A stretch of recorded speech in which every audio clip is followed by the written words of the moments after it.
Ram Navami festival and masjid repairs. Before describing Ram Navami festival and masjid repairs, the author makes some preliminary remarks about Sadguru as follows. Efficacy of the touch of the Guru's hand. When Sadguru is the helmsman, he is sure to carry us safely and easily beyond the worldly ocean. The word Sadguru brings to mind Sai Baba, the perfect master. He appears to me as if standing before me and applying udi, sacred ashes to my forehead and placing his hand of blessing on my head. Then joy fills my heart and love overflows my eyes. Wonderful is the power of the touch of Guru's hand. The subtle body consisting of thoughts and desires which cannot be burnt by the gross fire is destroyed by the mere touch of the Guru's hand, and the sins of many past births are cleaned and washed away. Even the speech of those who feel agitated when they hear religious and godly talks attain calmness. The sight of Sai Baba's handsome form chokes our throat with joy, makes the eyes overflow with tears, and overwhelms the heart with emotions. It awakens in us I am He, Soham Brahma consciousness, manifests the joy of self-realization and dissolving the distinction of I and Thou, makes us one with the Supreme, one reality. When I begin to read scriptures, at every step I am reminded of my Sadguru Sai Baba, who assumes the form of Rama or Krishna and makes me listen to his life.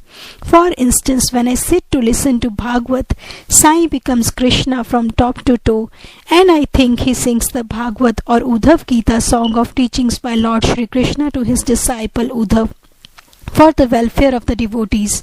When I myself start to write anything, I cannot compose a few words or sentences, but when he of his own accord makes me write, I go on writing, and there is no end to it. When the disciple's egoism props up, he presses it down with his hand and gives him his own power, makes him achieve his object, and thus satisfies and blesses him. If anyone prostrates before Sai and surrenders his heart and soul to him, then all the chief objects of life, viz. Dharma, righteousness, earth, wealth, calm, desire, and moksha, deliverance, are easily and unsolicitedly attained. Four paths, viz. Of karma, dhyan, yoga, and bhakti, lead us separately to God. Of these, the path of bhakti is thorny and full of pits and ditches, and thus difficult to traverse. But if you, relying on your Sadguru, avoid the pits and thorns and walk straight, it will take you to your destination, God. So says Sai Baba.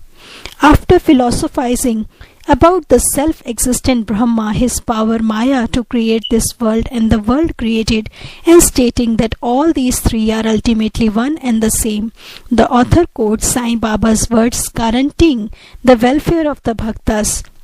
There will never be any dearth or scarcity regarding food and clothes in my devotees' home. It is my special characteristic that I always look after and provide for the welfare of those devotees who worship me wholeheartedly with their minds ever fixed on me. Lord Krishna has also said the same in the Gita. Therefore, strive not much for food and clothes. If you want anything, beg of the Lord. Renounce worldly honors, try to get Lord's grace and blessings, and be honored in His court. Do not be deluded by worldly honor. The form of the deity should be firmly fixed in the mind. Let all the senses and mind be ever devoted to the worship of the Lord. Let there be no attraction for any other thing. Fix the mind in remembering me always, so that it will not wander elsewhere towards body, wealth, and home. Then it will be calm, peaceful, and carefree. This is the sign of the mind being well engaged in good company. If the mind is vagrant, it cannot be called well merged in Him. After quoting these words, the author goes on to relate the story of Ram Navami festival in Shirdi. As Ram Navami is the most celebrated festival at Shirdi, another fuller account, as published in Sri Sai Leela magazine, is also referred to, and a summary of the festival as related in both these accounts is attempted here. Origin. One Mr. Gopal Rao Gun was a surveyor in the survey department at Kopargaon. He was a great devotee of Baba. He had 3 wives but had no issue. With Sai Baba's blessings, a son was born to him. In the joy that he felt due to this, an idea of celebrating a fair or urus occurred to him in the year 1897, and he placed it for consideration before other Shirdi devotees with Tatya Patil, Dada Kote Patil and Madhav Rao Deshpande Shama. They all approved of the idea and obtained Sai Baba's permission and blessings for it. An application was made to get the collector's sanction for celebrating the urus, but as the village Kulkarni held against holding the fair, the sanction was refused. But as Sai Baba had blessed it, they tried again and ultimately succeeded in getting the collector's sanction. The day for the urus was fixed on Ram Navami. After having consultation with Sai Baba, it seems he had some purpose behind this, with the unification of the two festivals, the urus and the Ram Navami, and the unification of the two communities, the Hindus and the Mohammedans. As future events showed, this end or object was duly achieved. Though the permission was obtained, but other difficulties cropped up. Shirdi was a village and there was scarcity of water. There were 2 wells in the village. The one in use dried up soon, and the water from the second was brackish. This brackish water was turned into sweet water by Sai Baba by putting flowers into it. As the water of this well was insufficient, so Tatya Patil had to arrange to get water from outside. Temporary shops were to be constructed and wrestling bouts arranged. Gopal Rao Gun had a friend by name Damu, Anna Kasar of Ahmednagar. He also was similarly unhappy in the matter of progeny. Though he had 2 wives, he too was blessed by Sai Baba with sons, and Mr. Gun prevailed upon his friend to prepare and supply 1 flag for the procession of the fair. He also succeeded in inducing Mr. Nana Sahib Nimonkar to supply another flag. Both these flags were taken in procession through the village and finally fixed at the 2 corners of the masjid, which is called by Sai Baba as Dwarka Mai. This is being done even now. The sandal procession.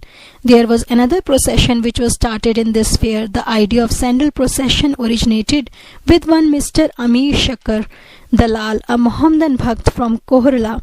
This procession is held in honor of great Muslim saints. Sandal, that is chandan paste, and scrapings are put in a thali with incense burning before them and carried in a procession to the accompaniment of band and music through the village, and then after returning to the masjid, the contents of the dishes are thrown on the nimbar and walls of the masjid by hand. This work was managed by Mr. Amir Shakar for the first 3 years and then afterwards by his wife.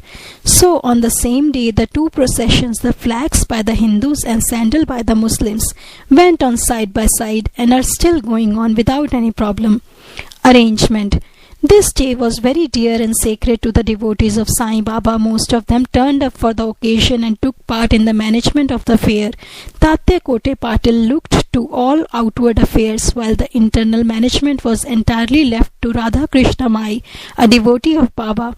Her residence was full of guests on the occasion, and she had to look after their needs and also arrange for all the paraphernalia of the fair.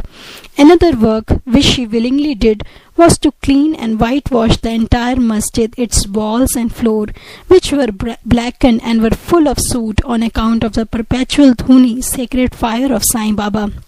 This she did during the night when Sai Baba had gone to sleep. Every alternate night in the Chavdi, she had to take out all the things including the dhuni, and after thorough cleaning and whitewashing, replace them as they were before. Feeding the poor, which was so dear to Sai Baba, was also an important item in this fair. For this purpose, cooking on a grand scale and preparing various sweet dishes was done in Radha Krishna Mai's lodging, and various rich and wealthy devotees took a leading part in this transformation of Urus into Ram Navami festival. Things were going on in this way, and the fair was gradually increasing in importance till 1912, when a change took place. That year, one devotee, Mr. Krishna Rao Jogeshwar Bhisham, the author of Sai Sagunopasan, came for the fair with Dada Sahib Khaparde of Amravati and was staying on the previous day in the Dikshit Wada. While he was lying in the veranda, and while Mr. Lakshman Rao alias Kaka Mahajani was going with puja materials to the masjid, a thought arose in his mind, and he accosted the latter thus: There is some providential arrangement in the fact that the Urus or fair is celebrated in Shirdi on Ram Navami. Ram Navami is very dear to all the Hindus. Then why not begin the Ram Navami festival, the celebration of the birth of Sri Ram, on this day here? Kaka Mahajani liked the idea and it was arranged to get Baba's permission in this matter.